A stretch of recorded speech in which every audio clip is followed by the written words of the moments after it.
আসসালামু আলাইকুম রহমতুল্লাহ। সম্মানিত দেশবাসী, আপনারা জানেন উত্তরার মাইলস্টোন স্কুল অ্যান্ড কলেজে বিমান বাহিনীর একটি প্রশিক্ষণ বিমান বিধ্বস্ত হওয়ার মধ্য দিয়ে যে অমানবিক ঘটনা ঘটেছে, ইতোমধ্যে এই নির্মম দুর্ঘটনায় আমাদের কোমলমতি সন্তান নিহত হয়েছেন এবং যারা নিহত হয়েছেন ম্যাক্সিমামই হলো শিশু এবং একজন শিক্ষিকাও ছিলেন। এর বাহিরে আরও কিছু অভিভাবক সহ অন্যরাও ছিলেন, ছাত্ররাও ছিলেন। তো এই যে দুর্ঘটনাটি, এটি সারা বাংলাদেশের মানুষকে হলো আলোড়িত করেছে, স্তব্ধ করেছে, শোকাহত করেছে। এবং আমি 1:18-র দিকে হলো বিমান দুর্ঘটনাটা হয়েছে, আমি অ্যাপ্রক্সিমেট 2টার দিকে হলো সেখানে গিয়েছি ঘটনাস্থলে, এবং এটা আমার খুব বাসা এবং অফিস থেকে কাছে। 2টার দিকে যাওয়ার পরে যে বিভীষিকাময় পরিস্থিতি আমি দেখেছি, কোনো মানুষ এই পরিস্থিতি দেখে স্থির থাকতে পারার কথা না।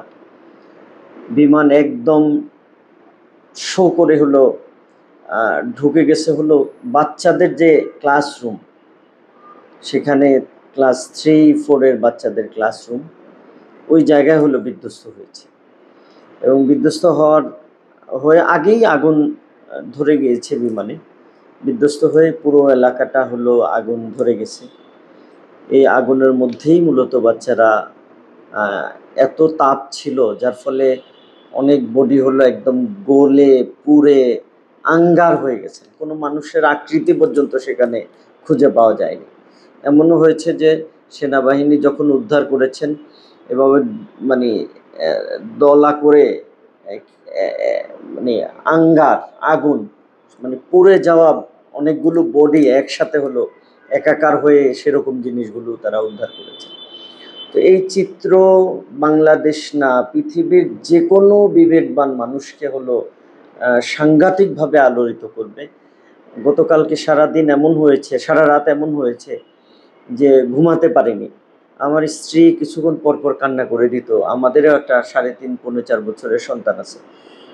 তো যেই মা সন্তান হারিয়েছেন, যে বাবা তার ছেলে মেয়েকে হারিয়েছেন, যে ভাই তার বোনকে হারিয়েছেন, তারা আসলে এর প্রকৃত কষ্ট, দুঃখ, ব্যথা, শোক, যন্ত্রণা তাদের চাইতে অন্য কেউ ভালো বোঝার কথা না। তো এইরকম একটা বিভৎস অবস্থা, এবং এই বিভৎসতা সেখানে সন্ধ্যা পর্যন্ত হলো সেনাবাহিনী, সন্ধ্যা না, রাত 9টা পর্যন্ত সেনাবাহিনী সহ বিভিন্ন বাহিনী হলো উদ্ধার তৎপরতা চালিয়েছেন। তারপরেও আজকে সকালে আমি একদম ভিতরে গেলাম, কালকেও আমি প্রথম দিকে 2-2.5 ঘন্টার মতো হলো একদম ভিতরে ছিলাম, যেখানে উদ্ধার করেছেন। সাধারণ মানুষকে সেখানে ঢুকতে দেয়নি সেনাবাহিনী। তো সেই চিত্রগুলো দেখেছি, মানে একেবারে কিছু শরীর হলো দ্বিখণ্ডিত হয়ে গেছে, শরীর এবং দেহ আলাদা হয়ে গেছে, মাথা এবং দেহ, এবং সেই দেহ হলো এভাবে লাফালাফি করছেন, মাথার সাইডটা লাফালাফি করছে, মানে কি বিভৎস এই সিনারি।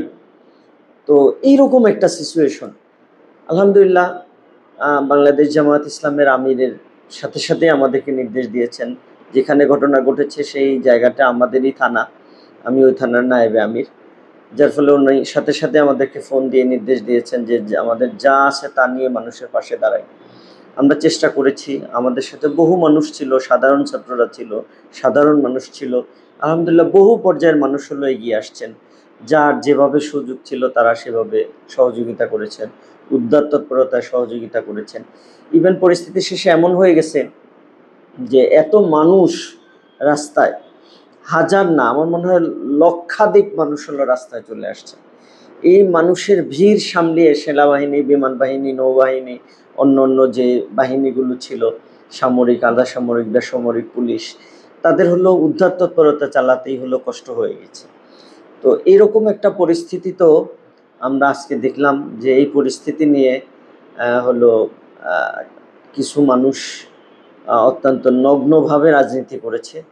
আমি তাদের সবাইকে আহ্বান জানাবো যে বাংলাদেশে এরকম পরিস্থিতি আল্লাহ না করুক হয়তো আরও ঘটবে, কিন্তু এই পরিস্থিতিগুলোকে নিয়ে আমরা যেন রাজনীতি না করি, আমাদের বোধ যেন শুদ্ধ হয় যে আমাদেরকে সবসময় রাজনীতি করতে হবে, এটা খুবই নোংরামি, খুবই বাজে একটা চিন্তা।